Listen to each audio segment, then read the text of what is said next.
Hello everyone. Good evening. Hi, good evening everyone. Hello. And yes, Holi के बाद I think हम लोग अभी आज ही मिल रहे हैं काफ़ी टाइम बाद. सो फर्स्ट ऑफ ऑल मेरी तरफ से आप सबको, आपके फैमिली फ्रेंड्स एंड सब लोगों को मेरी तरफ से happy Holi. And I hope कि आप लोगों ने अच्छे से होली सेलिब्रेट की होगी. सो यस, बहुत दिनों बाद मिल रहे हैं हम लोग. एंड आज का जो हमारा लेक्चर है वो बेसिकली बेस्ड है ईडियम एंड फ्रेजेस पे. मैं आप अगर किसी भी कॉम्पिटेटिव एग्जाम की प्रिपरेशन कर रहे हो, सपोज आप प्रिपरेशन कर रहे हैं बैंक एसएससी की, या फिर आप डिफेंस एग्जाम की प्रिपरेशन कर रहे हैं लाइक सीडीएस एफ कैट की, तो भी ये लेक्चर आपके लिए इंपॉर्टेंट है. और अगर आप प्रिपरेशन कर रहे हैं कैट की, मैनेजमेंट एग्जाम की, कैट हुआ या फिर आपके जो भी अदर मैनेजमेंट एग्जाम्स होते हैं, लाइक जैसे भी रिसेंटली आपका सीमेट का पेपर है आने वाला है, I mean CMAT CET and SNAP and MAT, जितने भी आपके अदर एग्जाम्स हैं जिनमें भी आपके पास ग्रामर एंड वोकैबुलरी जो है वो इम्पॉर्टेंट रहता है, तो उन सभी के लिए ये जो आज का लेक्चर है वो डेफिनेटली इंपॉर्टेंट है. हमने आई थिंक 22 के अराउंड वन वर्ड सब्सटीट्यूशन जो है हम वो सब कर चुके हैं. एंड अब जो है आज जो हम स्टार्ट करने वाले हैं वो है ईडियम एंड फ्रेजेस का लेक्चर. ठीक है. सो अब वन वर्ड मैंने आपको 30 के सेट्स के लिए बोला था. So I think 8 one word substitution बाकी हैं, तो वो भी आपका कल जो है उसका लेक्चर भी हो जाएगा. ठीक है. एंड आज जो है वो मैं स्टार्ट कर रही हूँ ईडियम एंड फ्रेजेस. तो आपको बेसिकली 30 के सेट्स में important idiom and phrases, 30 important idiom and phrases जो है वो मैं कराने वाली हूँ. तो उसका जो आज हमारा फर्स्ट लेक्चर जो है वो ये रहने वाला है. सो गाइज, अब तक अगर आपने मेरे चैनल को सब्सक्राइब नहीं किया है इंग्लिश बाय सुमन शेखावत, तो आप जाके सब्सक्राइब कर लीजिए. एंड आप लेक्चर को लाइक करें अगर आपको पसंद आता है, और कमेंट्स में ज़रूर बताएं कि आपको कैसा लगा आज का लेक्चर. सो लाइक करें, शेयर करें, सब्सक्राइब करें इसको ज़्यादा से ज़्यादा अपने दोस्तों के साथ में, फ्रेंड्स या फैमिली जो भी हैं तो सबके साथ में आप इसको शेयर कीजिए. सो एंड आई होप कि आपका होली बहुत अच्छा रहा होगा, अच्छे से कलर आपने लगाए होंगे. ऐसा मुझे कोई ज़्यादा इंटरेस्ट है नहीं होली खेलने में, सो मैंने कुछ होली खेला नहीं है, बट आई होप कि आप लोगों ने अच्छे से होली सेलिब्रेट किया होगा.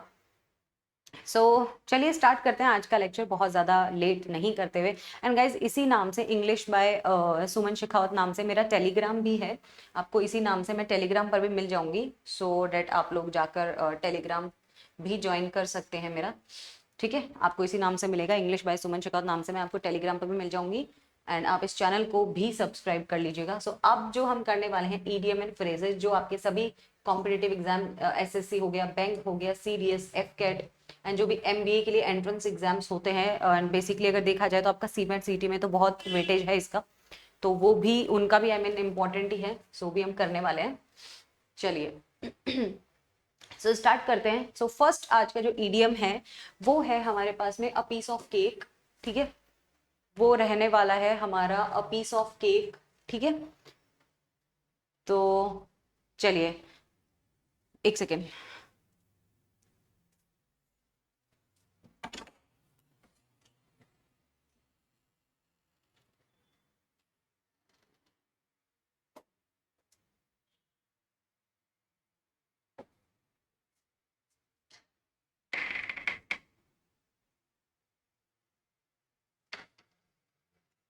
सॉरी फॉर डिस्टर्बेंस, घर में तो होता ही रहता है, ऑल यू नो दैट. चलिए देखते हैं. अ पीस ऑफ केक, जैसा कि नाम से ही पता चल रहा है, वैसे मतलब मैं खुद ही बहुत फूडी हूँ, मुझे देख के भी लग ही रहा होगा. पीस ऑफ केक मीन्स क्या है यहाँ पे कि समथिंग इजीली डन, ऐसा कोई भी काम जो बहुत इजीली हो जाता है, जिसमें आपको बहुत ज्यादा मेहनत नहीं करनी पड़े, है ना. जो आपको इजीली कुछ चीज मिल जाए, या फिर ऐसा कोई भी काम जो बहुत इजीली हो जाता हो, उसके लिए हम यूज करते हैं ये idiom, like a piece of cake. कि यार ये काम तो जो है वो मेरे लिए क्या है, अ पीस ऑफ केक है. इट मीन्स बहुत ईजी है. वैसे तो केक बनाना ऐसे जितना भी ईजी नहीं होता है, बट ठीक है, अगर आपको बना बनाया केक मिल जाए तो आपके लिए ईजी है. अगर आप सपोज कहीं बर्थडे में जाएं, कहीं भी जाते हैं, है ना. हम जब छोटे होते थे तो आई थिंक बर्थडेज में इसीलिए जाते थे कि हमें वहाँ केक मिलेगा. तो वैसा ही कुछ है कि आपको इजीली कोई चीज मिल जाए. ठीक है. समथिंग इजीली डन, जो इजीली हो जाए. Simple job that can straightforwardly be accomplish. एक कोई भी ऐसी जॉब, आप ये बोल सकते हो, कोई भी एक ऐसी job that can straightforwardly be accomplish, यानी कि या तो कोई ऐसी जॉब जो आपको बहुत इजीली मिल गई हो, है ना, या फिर इजीली मिल जाए. या फिर आप ये भी बोल सकते हैं कि कोई ऐसी जॉब जिसमें कि काम जो है वो ज्यादा as an hard and fast नहीं हो, बहुत ईजी काम हो. ये आप बोल सकते हो कि ज्यादा ऐसा कुछ नहीं है कि आपको इतनी बहुत हार्ड वर्क कई के होते हैं, जैसे कि आप देखते होंगे जो कंस्ट्रक्शन का काम चलता है, वहां पे जो वर्कर्स होते हैं, जो काम कर रहे होते हैं, जो मजदूर होते हैं बेचारे, कितना मतलब पूरे दिन काम करते हैं, है ना, और उसके बाद कितनी ही उनको सैलरी मिल पाती है। बट कुछ लोग ऐसे भी होते हैं जिनको अच्छी जॉब मिल जाती है, ऑफिस में बैठ के काम करना ऐसे ज्यादा हार्ड एंड फास्ट काम भी नहीं होता है, अच्छा पे आउट भी उन्हें मिल रहा होता है। तो आप वो बोल सकते हो कि एक अच्छी जॉब जो है, बहुत ईजिली एक अच्छी जॉब मिल जाना, या फिर ठीक है। तो अब अगर आप देखेंगे वर्कर्स के लिए, उनके लिए तो आप यूज कर नहीं सकते हो कि उनकी जॉब जो है वो क्या है, अ पीस ऑफ केक है, डेफिनेटली नॉट, क्योंकि वो तो इतना इजी काम नहीं है, कितना हार्ड वर्किंग काम होता है वो, ठीक है। तो आप ये बोल सकते हो कि कोई ऐसी जॉब मिल जाए जो कि बहुत इजीली हो, स्ट्रेट फॉरवर्डली कंप्लीट यानी कि पूरी की जा सके। अब फॉर एग्जाम्पल अगर देखा जाए, डोंट वरी स्मृति, एग्जाम्पल के थ्रू आई थिंक ज्यादा अच्छे से समझ आएगा। Don't worry Smriti, this job interview will be a piece of cake for you. कि स्मृति आप टेंशन ना लो, ये जो जॉब है आपके लिए क्या है, एक पीस ऑफ केक है, यानी कि बहुत इजी, आई मीन ये जो इंटरव्यू है वो आपके लिए बहुत इजी रहने वाला है। ऐसा क्यों है भैया, आई मीन स्मृति के लिए इजी क्यों रहने वाला है, क्योंकि you have all the skills they need, आपके पास वो सारे स्किल हैं, सारी वो क्वालिटीज हैं जो उनको चाहिए। And I think you are absolutely absolutely the best candidate. And I think मुझे लगता है कि तुम इस जॉब के लिए एक बेस्ट कैंडिडेट हो, क्योंकि हो सकता है वो सारी क्वालिटीज स्मृति में होगी जो लाइक उनका एक एलिजिबिलिटी क्राइटेरिया है कि हाँ इस जॉब के लिए आई थिंक ये एलिजिबिलिटी आपका होना चाहिए, ये चीज तो आप में होनी ही चाहिए। तो आई थिंक हो सकता है कि वो चीज क्या है, स्मृति में हो, है ना। तो इसलिए सेकेंड एग्जाम्पल अगर हम देखें, don't think that even omelettes will be a piece of cake. Omelettes को बेसिकली क्या होता है ना कि कैट को जो है थोड़ा सा टफ एग्जाम जो है माना जाता है, कि like all India level CAT exam है, तो मतलब थोड़ा सा डेफिनेटली मॉडरेट लेवल पेपर रहता है, बहुत ज्यादा टफ भी नहीं बोलूंगी, बट इस मॉडरेट मॉडरेट लेवल तो रहता ही है। अगर आपने अच्छे से प्रिपरेशन नहीं की है तो डेफिनेटली आपके लिए टफ ही होगा, बट अगर आपने प्रिपरेशन की है, पूरा साल आपने स्टडी किया है, पूरा साल भी नहीं है, आई थिंक अगर आपने 6 to 8 मंथ्स भी अगर आप प्रिपरेशन कर लेते हो तो आप इजीली क्लियर कर सकते हो। तो लोगों को लगता है कि यार हमने तो कैट की प्रिपरेशन किया, इट मीन्स ओमेट्स तो हमारे लिए बहुत ईजी है। देखो कैट का एक अलग थोड़ा सा क्राइटेरिया होता है, वहां पे देखा जाता है कि आपके बेसिक्स कितने अच्छे हैं, ठीक है। यहाँ पे आपकी स्पीड देखी जाती है, ओमेट्स में देखा जाता है कि आपके बेसिक डेफिनेटली अच्छे ही होंगे, आपने उस स्पीड पे कितना वर्क किया है। स्पीड इंपॉर्टेंट है आपके लिए, ओमेट्स के लिए, जो आपके अदर मैनेजमेंट एग्जाम्स होते हैं वहां। तो will be a piece of cake, ऐसा मत सोचना कि ओमेट्स जो है वो क्या है, पीस ऑफ केक है, बहुत इजी रहेगा। You will have to study hard to get good percentile in them as well. आपको ओमेट्स में भी अच्छा स्कोर करने के लिए बहुत ज्यादा हार्ड वर्क करना पड़ेगा, अच्छे से पढ़ना पड़ेगा, ठीक है। अब जैसे कि आप इससे पिक्चर से देख सकते हैं, पिक्चर मेथड से आई थिंक आपको बहुत इजीली समझ आ जाएगा पीस ऑफ केक का मतलब क्या होता है। ये देखिए पीस ऑफ केक ही है ये, कि इसको आप देख सकते हो कि हाँ इजीली कोई चीज अगर आपको मिल जाए, या कोई इजी काम हो, आप कोई ऐसी जॉब कर रहे हो जिसमें ज्यादा हार्ड वर्क ना हो, ज्यादा मेहनत ना करना पड़ रहा हो, ऐसा कुछ हो, तो यस आप उसके लिए इसको यूज कर सकते हैं। आप piece of cake, it means कि बहुत इजी काम, बहुत इजीली किया जाने वाला। तो आप इसको नोट डाउन भी कर लें साथ के साथ, ठीक है।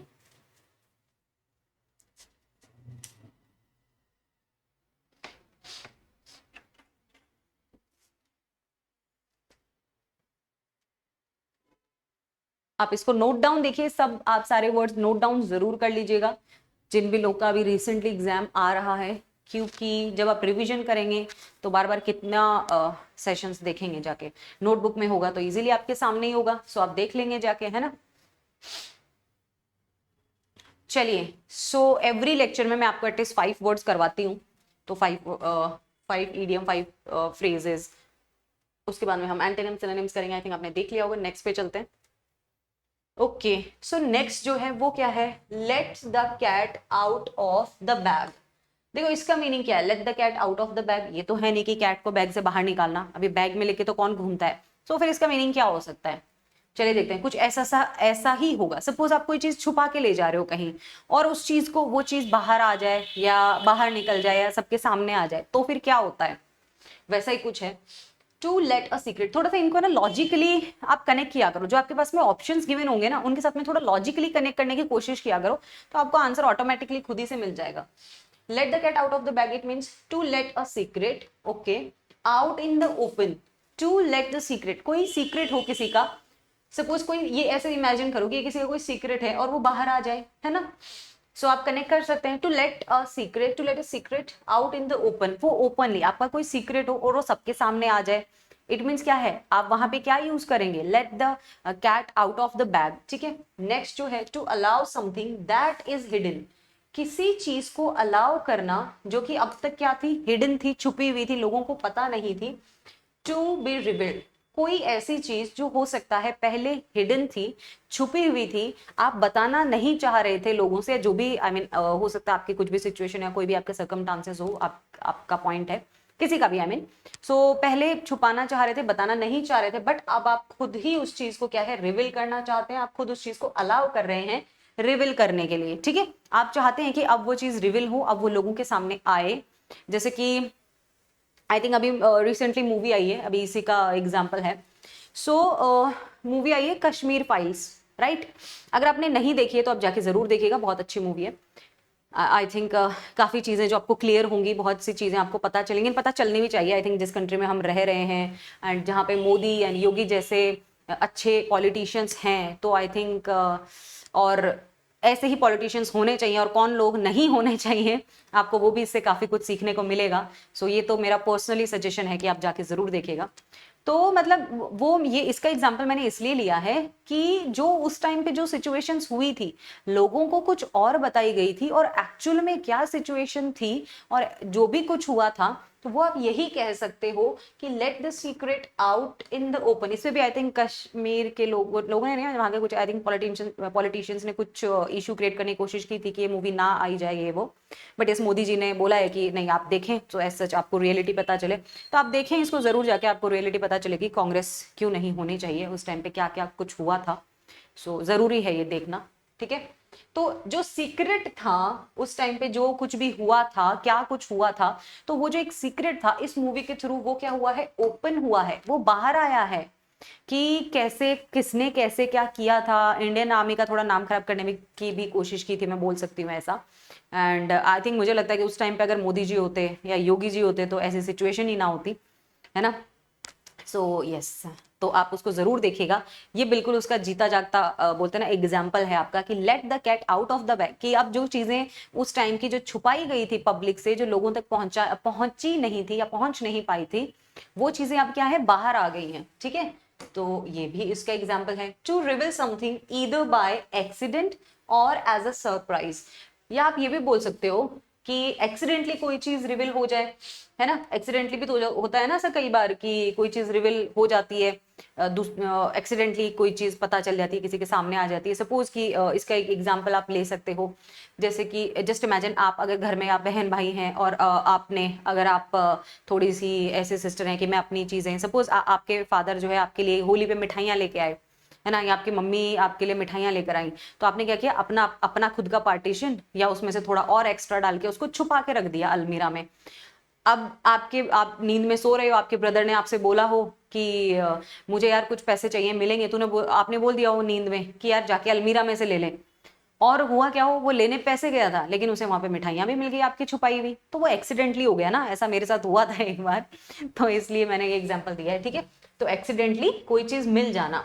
हाँ, या फिर रिवील समथिंग, आपने खुद सपोज कि आपने आपके सिस्टर का बर्थडे हो या किसी का भी बर्थडे हो और आपने उसके लिए एक सरप्राइज रखा हो, है ना, जो उसे उस टाइम पर ना बता के बर्थडे वाले दिन आपने खुद उसे पर्पसली रिवील किया हो, तो उसके लिए भी आप बोल सकते हैं let the cat out of the bag. ठीक है, so for example, she let the cat out of the bag and finally told her parents about her plans of getting married, कि पहले वो she जो भी है, तो उसने क्या किया, let the cat out of the bag, कि उसने जो भी चीज थी उसने सोचा कि चलो अब मैं अपने पेरेंट्स को बता देती हूँ कि हाँ, होता है ना पहले लड़कियों का कि हाँ मैं अभी पहले पढ़ना चाहती हूँ, देन वो शादी के लिए मना करती हैं, देन उनका ऐसा होता है कि मुझे एक अच्छे से जॉब में सेटल होना है। ठीक है, तो ऐसा कुछ करके होते हैं, एंड देन अब उसने सोचा कि अब मेरे जो भी प्लान्स हैं तो शादी के, तो अपने पेरेंट्स को जाके बता देना। तो आई थिंक आप समझ गए होंगे कि let the cat out of the bag means क्या होता है कि चीजें या तो एक्सीडेंटली सामने आ जाए, कोई सीक्रेट हो जो छुपा रखा हो, है ना, जो छुपा रखा हो कोई ऐसा सीक्रेट हो एंड वो अब बाहर आ जाए, या फिर आप ये भी बोल सकते हैं कि पर्पसली कोई चीज बताई जाए या एक्सीडेंटली कोई चीज सामने आ जाए, तो उसके लिए आप क्या यूज करेंगे, let the cat out of the bag. So आप इसको देख सकते हैं।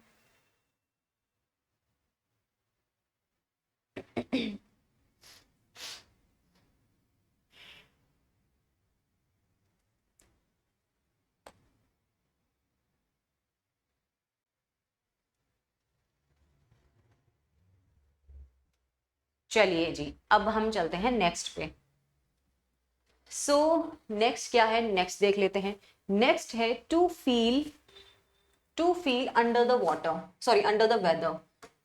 To feel under the weather it means क्या होगा? अभी ये तो है नहीं कि अपने आप को वेदर के नीचे फील करना या ऐसा कुछ, है ना, जैसे कि यहाँ पे पिक्चर में दिखाया जा रहा है, जो इस वर्ड के थ्रू, सॉरी इस वर्ड का मीनिंग यहाँ पर ये जो आप देख रहे हैं कि to feel under the weather, अपने आप को वेदर में, मतलब देखिए जब भी कोई वेदर चेंज होता है या कोई मौसम बदलता है, चेंज होता है, तो क्या होता है, हमारी बॉडी एक्चुअली में क्या होता है, सपोज कि समर चल रहा है तो हमारी बॉडी उसी अकॉर्डिंग ढल जाती है। देन जब विंटर आने लगता है, मौसम चेंज होता है, तो हमारी बॉडी में भी चेंजेस होते हैं। किसी को फीवर हो सकता है, किसी को कोल्ड हो सकता है, कुछ ना कुछ चेंजेस, कुछ ना, जिनकी इम्यूनिटी वीक है तो उनके साथ तो आपको देखने को मिलते ही है।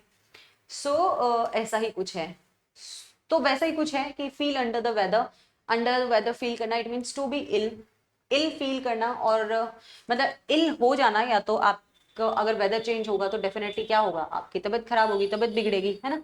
तो या तो टू बी इल, या तो आपकी तबीयत खराब होना, बिगड़ जाना, या फिर फील इल, या फिर ऐसा होता है ना कई बार कि हम, ऐसा नहीं है कि हमें फीवर है, कोल्ड है, बट कई बार थोड़ा मौसम चेंज होता है तो लोगों को इतना ज्यादा असर नहीं होता है, बट कुछ ऐसा लाइक आप फील करते हैं, थोड़ा बॉडी पेन हो या फिर कुछ भी ऐसा हो सकता है, लाइक कुछ लोगों को है ना ठंडी लग रही हो, तो यस वो फील करते हैं कि यार ऐसा लग रहा है जैसे मेरी तबीयत खराब हो गई। बार हम ऐसा फील करते हैं ना कि ऐसा हो रहा है यार जैसे कुछ ठीक नहीं है बॉडी में, थोड़ी तबीयत खराब है, या इल सा फील करते हैं आप, या फिर आप इल हो ही जाएं, दोनों केसेस में आप इसको यूज कर सकते हैं, ठीक है।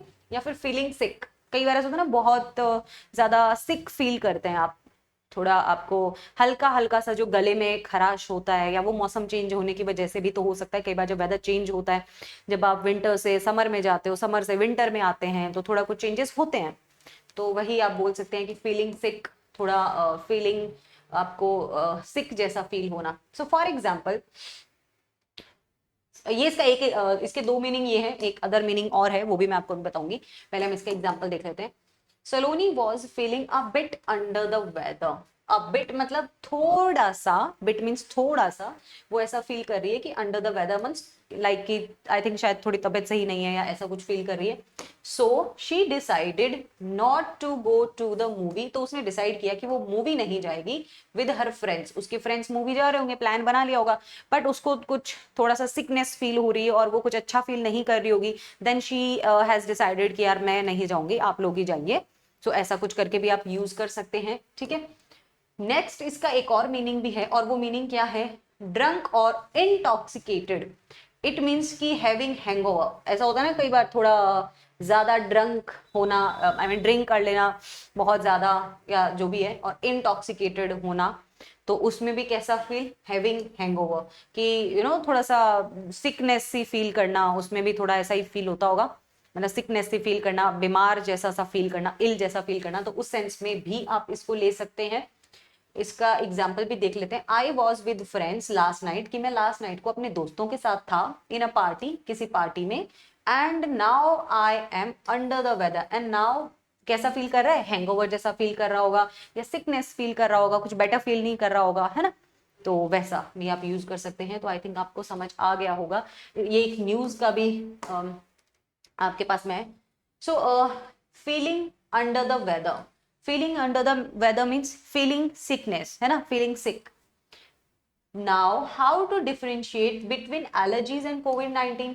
लाइक आपको सबको पता है जो कोविड-19 के सिम्टम्स जो थे, वो आई थिंक बिल्कुल वैसे ही सिम्टम थे, है ना, वो सेम सिम्टम्स वही थे जो आपका वेदर चेंज होता है तब जो आपके सिम्टम्स होते हैं। लाइक आपको कोल्ड हो सकता है, आपको फीवर हो सकता है ना, एंड हाँ कफ हो सकता है। तो ये सेम, तो कैसे डिफरेंशिएट करें कि आपको कोविड है कि वेदर चेंज हुआ है उसकी वजह से है ना। तो वही बस, तो सेम सिम्टम्स तो थे, तो ना नो हाउ टू, कि आप जाने, हाउ टू डिफरेंशिएट, कैसे डिफरेंशिएट करें बिटवीन एलर्जीज एंड कोविड-19। एलर्जीज ही बोलते हैं जो वेदर में जो हमें होती है, वो एलर्जीज ही हैं, कि ये एलर्जीज हैं आपकी या फिर कोविड-19 है। तो इस पे तो काफी YouTube lectures, I mean lectures बोल रही हूँ, यूट्यूब के भी काफी वीडियोस हमने देखे थे, एंड न्यूज भी हमने काफी, गूगल पे भी काफी कुछ चीजें आती थी कि आप कैसे डिफरेंशिएट कर सकते हैं कि आपको कोविड है या फिर आपको नॉर्मल एलर्जी है जो कि वेदर चेंजेस की वजह से हो रहा है। तो ऐसा कुछ है ना। तो ये आप ये इसके लिए यूज कर सकते हैं। तो चलें इसको भी देख लें। जैसे इसको देखो, इसको ऐसा फील हो रहा है कि अंडर द वेदर, तो इट मीन्स कि थोड़ा सिक फील कर रहा है ये। अच्छा, यहाँ पे एक चीज मिसिंग है, मैं लगा देती हूँ। ये जो है ड्रिप, इसको ड्रिप लगी है, बट ये कहाँ है, लगी कहाँ है, सिर्फ दिखा रखा है, लगनी भी तो चाहिए। हाँ, अब कंप्लीट है ये डायग्राम। चलिए सो इसको भी देख लीजिए, इसको भी लिख लीजिए। देखिए आप जब भी नेक्स्ट लेक्चर में आते हैं ना, सो आप ऐसा करके आए कि हाँ आप लोग जो है इनको रिवाइज करके आए, ठीक है। सो चलिए देखिए ग्रामर का जो है आपका मंडे से ग्रामर का भी स्टार्ट हो रहा है, और जिसका टाइमिंग रहेगा आफ्टरनून में 1 PM का डिसाइड किया है वैसे मैंने। तो आपका 9 PM पे वोकैबुलरी रहा करेगा और 1 PM पे आपका ग्रामर रहा करेगा। चलिए नेक्स्ट पे आ जाते हैं। नेक्स्ट क्या है हमारे पास, नेक्स्ट है to kill two birds with one stone. It means कि टू किल करना टू बर्ड्स को विद अ सिंगल स्टोन, या फिर वन स्टोन, एक ही बात है। तो दो बर्ड्स को एक ही स्टोन से किल करना, इट मीन्स क्या होगा बताइए जरा, इट मीन्स क्या होगा। फर्स्ट तो जो है accomplish two different things at the same time. It means कोई भी दो चीजें जो हैं एक साथ करना, एक साथ करना है ना, दो चीजें एक साथ करना। आप जैसे कि बोल सकते हो, आपने वो मूवी देखी होगी, यार वो कौन सी थी, वो जिसमें वो सॉन्ग था ना, बहती हवा सा था वो, पता नहीं मुझे याद नहीं आ रहा कौन सी मूवी थी यार वो, जो भी है आप देख लेंगे। तो उसमें जो उनका जो प्रिंसिपल होता है ना, डीन जो था, वायरस नाम था जिसका, है ना, तो वो दोनों हाथों से लिखता था, याद है आपको, दोनों हाथों से वो लिखता था। तो वो क्या कर रहा होता था, दो अलग अलग काम है ना एक ही टाइम पे। तो आप वो भी इसका एग्जाम्पल ले सकते हैं, ठीक है। सो या फिर कि आप कोई भी दो काम जो है एक सिंगल टाइम पे, एक ही टाइम पे काम कर रहे हो, तो आप उसके लिए भी यूज कर सकते हैं। नेक्स्ट जो इसका मीनिंग है, सॉल्व टू प्रॉब्लम्स, दो प्रॉब्लम्स को सॉल्व करना with one single action. Suppose आपके पास में कोई दो डिफरेंट प्रॉब्लम्स हैं, और आप उन दोनों प्रॉब्लम्स को जो है एक सिंगल काम से, एक सिंगल एक्शन से उन दोनों प्रॉब्लम्स को सॉर्ट कर सकते हैं, सॉर्ट आउट कर सकते हैं या सॉल्व कर सकते हैं। सपोज आपके दो बेस्ट फ्रेंड्स हो, उन दोनों का कुछ झगड़ा हो गया हो किसी बात पे, दोनों के डिफरेंट प्रोस्पेक्टिव्स हैं कि हाँ इसका ये ओपिनियन है, उसका वो ओपिनियन, आपने दोनों की प्रॉब्लम्स एक साथ सॉल्व कर दी, ठीक है। या फिर ये भी हो सकता है दोनों के अलग अलग कुछ इश्यूज हो, बट आपने प्रॉब्लम एक ही सोल्यूशन से सॉल्व कर दिया, क्लियर है, ये भी हो सकता है। अचीव टू थिंग्स, दो चीजें अचीव करना विद अ सिंगल एक्शन, कोई भी दो चीजें अचीव करना है ना विद अ सिंगल एक्शन, किसी एक सिंगल काम से, एक सिंगल एक्शन से आपने दो चीजें अचीव की। अच्छा वो कैसे कर सकते हो, सपोज कि आप कहीं आपको कोई काम, आपको मार्केट में जाना हो, कुछ काम है, सपोज आपको बैंक भी जाना है एंड आपको कुछ शॉपिंग भी करने जाना है, सपोज दो काम करने जाना है। सो आप ये कर सकते हैं कि आप बैंक अगर आपके बीच में आ रहा है तो आप वो काम करते हुए निकल जाएं शॉपिंग के लिए, है ना, ऐसा भी कर सकते हैं। या जो भी, तो आप दो काम जो है, दो चीजें जो है एक साथ करना, एक साथ अचीव, अब ये भी आप कर सकते हैं। अच्छा इसका सबसे अच्छा एग्जाम्पल मैं देती हूँ, अभी जैसे सीमेट और सीटी के एग्जाम्स आ रहे हैं, क्लियर है। अब बहुत से बच्चों के साथ में ऐसा होता है कि मैम है ना सीमेट की प्रिपरेशन करा दो, सीटी की भी करा दो। तो जो मैं अभी करा रही हूँ वो मैं क्या कर रही हूँ, है ना, मैं क्या कर रही हूँ, मैं यही तो कर रही हूँ, achieve two things with a single action. कि आपका जब सीमेट और सीईटी का डिट्टो एग्जैक्टली सेम सिलेबस है, बिल्कुल सेम सिलेबस है, तो मैं क्या कर रही हूँ, आपका दोनों का प्रिपरेशन एक साथ करा रही हूँ। भाई मैं दो गोल जो है वो अचीव करा रही हूँ आपको एक ही प्रिपरेशन से, क्योंकि सेम सिलेबस है, हमें डिफरेंट कुछ करना ही नहीं है ना। अब जैसे कि इवन मैं तो ये भी नहीं बोलूंगी, मैं तो ये बोलूंगी to to kill many birds with single stone, क्योंकि अगर आप बैंक की प्रिपरेशन कर रहे हैं, एसएससी की कर रहे हैं, या फिर सीडीएस एग्जाम्स की कर रहे हैं आप, सीडीएस या एफकेट की, डिफेंस की, या फिर आप अदर मैनेजमेंट एग्जाम्स की प्रिपरेशन कर रहे हैं, तो आपका सारा प्रिपरेशन एक ही साथ करवा रही हूँ मैं, एक ही एक्शन से, क्योंकि सेम सिलेबस है। आपका ग्रामर एंड वोकैबुलरी तो कॉमन है, ग्रामर एंड वोकैबुलरी में तो कुछ डिफरेंट हो ही नहीं सकता, है ना। तो वो सेम चीजें मैं आपको करा रही हूँ। Achieve two ends with a single effort, ठीक है। टू एंड्स जो है वो एक सिंगल एफर्ट से, इसका एग्जाम्पल भी लिया है मैंने। देखिए चिंटू सेड, चिंटू ने ऐसे बोला कि I have to go to the bank, कि मुझे बैंक जाना है, and on the way back I will pick up the groceries as well, और रास्ते में ही ग्रोसरीज का जो है, ये चिंटू है और ये चिंटू की गाड़ी है, ठीक है, ये चिंटू है और ये चिंटू की गाड़ी है। चिंटू को कहाँ जाना था, चिंटू ने बोला, ये चिंटू का घर है, वो अपने घर से निकल रहा है, उसने कहा कि मुझे बैंक जाना है एंड मुझे ग्रोसरीज भी लेना है। तो बीच में कोई सुपरमार्केट आ रहा होगा, तो चिंटू क्या करेगा, चिंटू ने क्या किया, killing two birds with one stone, कि चिंटू ने क्या किया, पहले ग्रोसरीज ले ली एंड देन वो बैंक भी चला गया और फिर से अपने घर आ जाएगा, है ना। सो क्या किया चिंटू ने, killing two birds with single stone या वन स्टोन, तो ये किया चिंटू ने, आप देख लीजिए। ऐसा ही अब आई थिंक आप समझ गए होंगे क्या करना, कि to kill two birds with one stone या फिर सिंगल स्टोन, ठीक है। ओके, सो ठीक है ये। सो गाइज अभी आज के लिए इतना ही है, एंड अब मैं मिलूंगी आपसे कल सेम टाइम पे सेम जगह पे। एंड आप इस वीडियो को शेयर करें एंड मैक्सिमम और लाइक करें, अगर आपको पसंद आया तो लाइक डेफिनेटली करें, एंड शेयर करें अपने दोस्तों के साथ में, या मैक्सिमम आपके जो भी नोन में कोई किसी भी कॉम्पिटेटिव एग्जाम की प्रिपरेशन कर रहा हो तो डेफिनेटली आपके काम का है वीडियो। सो कल मैं आपसे मिलूंगी सेम टाइम पे सेम जगह पे, एंड आप टेलीग्राम जरूर ज्वाइन कर लीजिएगा, सारे अपडेट्स आपको वहां पर मिल जाएंगे, और वीडियो इसको चैनल को भी सब्सक्राइब कर लीजिएगा, ठीक है। तो चलिए बाय बाय, टेक केयर। कल आने से पहले इनको बिल्कुल आपको रिवाइज करके आना है, याद करके आना है, ठीक है। Okay bye bye, take care, bye guys.